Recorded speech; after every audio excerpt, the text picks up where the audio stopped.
Então, ainda sobre acabamento, nós temos usado um lápis de desenho para roupas, um lápis de alfaiate, porque ele permite que possamos desenhar nessas placas em madeira, em plástico, em vidro, em tecido, e permite também que possamos apagar.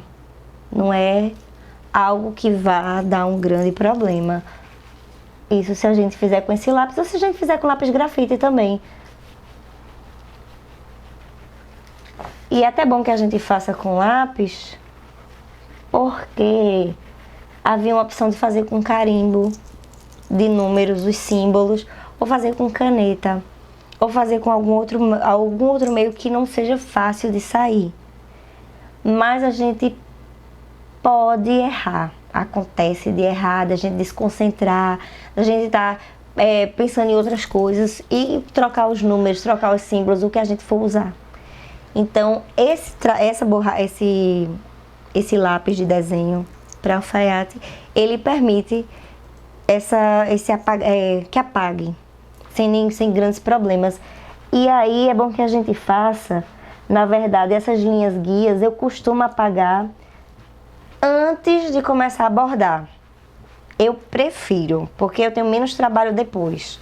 Depois que eu já passei o desenho, já enumerei, as linhas, elas não me interessarão mais e não vão servir mais para nada. Elas são apenas o meu guia, ou nosso guia, quando formos passar o diagrama, o desenho do aplicativo do papel para a placa, para o suporte, para a rede, para a teia, para o alambrado, para o que você quiser, para a telinha de construção, como é o caso da minha saia, para o que você quiser.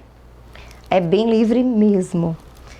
E no caso dos números dentro, a gente tem a opção de fazer o plástico um pouco mais fino, com a corrente, a linha um pouco mais fina.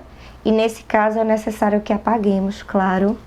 A gente pode usar essas borrachas de cima do lápis também, não tem problema. E vamos apagando para que aí sim seja eu acho esse acabamento mais importante a se considerar que o acabamento de trás propriamente. Mas é aquela coisa do bordado, né? Qual o time que você joga. É uma escolha democrática, você aprendeu a fazer, faz se quiser. Ninguém é obrigado a nada. Pronto. E aí, a história é essa. Você pode apagar, não apaga os números, hein? Você pode apagar as linhas guias e conforme você vai bordando, você pode também fazer melhores acabamentos apagando os números se você fez um número grandão como eu aqui para ficar bem visível.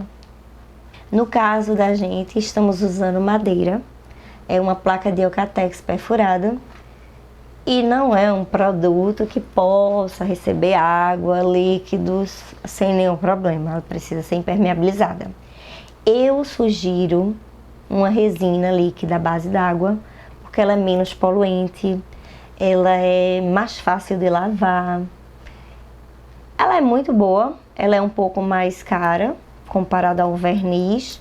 Ela não vai deixar a sua placa brilhando e é importante que se você for passar a resina, o verniz ou o que quer que seja, você apague a placa antes, apague as linhas antes de começar.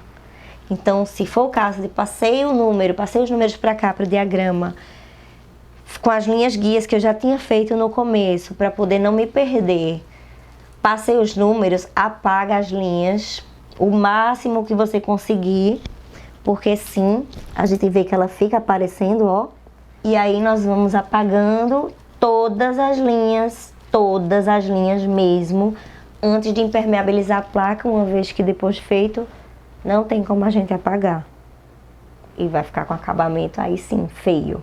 Não vai ficar interessante. Exceto se você for trabalhar todo o fundo. Entretanto, se você for trabalhar todo o fundo, talvez nem seja necessário aplicar a resina.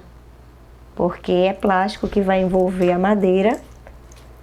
E se você também não tem a intenção de que molhe, colocar num lugar onde pegue chuva, onde o clima possa interferir de algum modo, ou a umidade possa interferir, não é uma necessidade impermeabilizar. E aí você pode fazer com qualquer coisa, inclusive com placa de metal, que a gente não vê uma necessidade de impermeabilizar, apenas de segurar a oxidação.